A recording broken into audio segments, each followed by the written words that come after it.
반갑습니다. 이번 시간은 회복 탄력성에 대해서 이야기를 하려고 합니다. 회복 탄력성은 실현과 역경을 도약의 발판으로 전환시키는 힘을 말합니다. 우리가 살아가면서 어떤 시련과 역경을 만났을 때 다시 튀어오를 수 있는 그 힘을 말하는 것이죠. 그래서 우리는 일상의 노력을 통해서 이 회복 탄력성이라는 것을 높일 필요가 있습니다. 제가 몇 달 전에 읽었던 회복 탄력성이라는 책이 있습니다.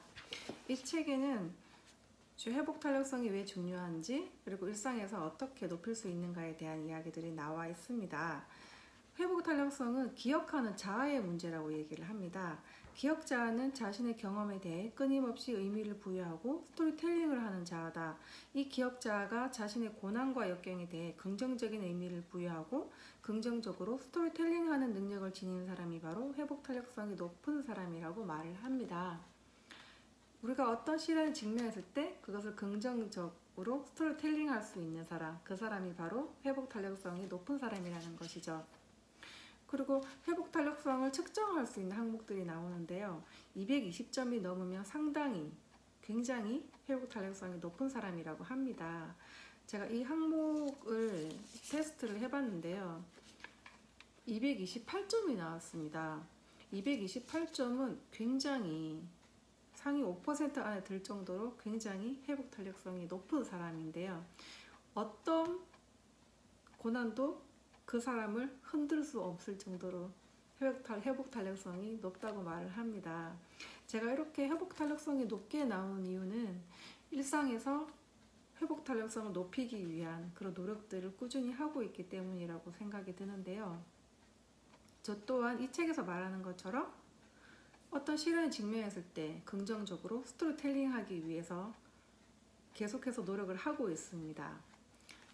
제가 승무 시절에는 되게 체력이 좋지 않아서 고생을 많이 했다고 말씀드렸는데 지금보다 10kg가 적게 나갔어요.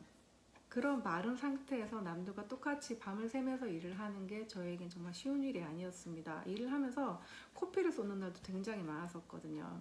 근데 그때 저는 왜 나는 운이 없지? 왜 이렇게 난 남들보다 체력이 약해서 이렇게 고생을 하는 거야? 그런 생각은 단 한 번도 한 적이 없어요. 내가 남들보다 건강의 소중함을 빨리 깨달으라고 내가 이렇게 고생을 하는구나. 내가 남들보다 더 오래오래 건강하게 살려고 이렇게 이른 나이에 건강의 소중함을 깨닫고 자기 관리를 하게 되는구나. 이제 그런 생각을 했죠. 그렇게 힘든 순간마다 긍정적으로 스토리텔링을 하기 위해서 노력을 했습니다. 그래야 내가 살아갈 수 있으니까요. 긍정적인 마음으로. 그래서 늘 그렇게 긍정성을 유지하기 위해서 저는 노력을 해왔습니다. 그런데 우리가 회복 탄력성을 높이기 위해서 일상에서 노력을 하면서 우리를 또 방해하는 요인들이 있죠. 바로 분노와 짜증과 같은 그런 감정인데요. 사실 그런 감정들은 결국 나의 해석이 결정을 하는 것입니다. 내가 어떻게 바라보느냐 하는 것이죠. 우리가 기분이 좋을 때는 누군가가 던진 한마디가 그냥 가볍게 넘겨질 일이 내가 굉장히 기분이 안 좋거나 어떤 일이 풀리지 않을 시기에 똑같은 말을 들어도 우리는 그 사람이 너무 싫어지고 왜 나에게 그런 말을 하는지 이해가 안 되고 더 짜증이 나고 화가 날 수 있습니다. 결국 우리에게 닥친 사건이 문제가 아니라 우리가 그것을 어떻게 해석하느냐가 결정한다는 것이지요. 우리가 어떤 사건을 긍정적으로 해석을 하는 그런 노력을 기울이고 그것을 습관으로 만들 때 우리는 회복 탄력성이 높아질 수 있습니다. 그리고 분노와 화를 표출하는 것은 아무런 도움이 되지 않는다는 것이죠. 저도 예전에는 화가 나면 그렇게 화를 다 표출했던 때가 있었지만 그런 것들은 결국 나의 일상의 긍정성을 무너뜨린다는 것을 깨닫게 되었습니다.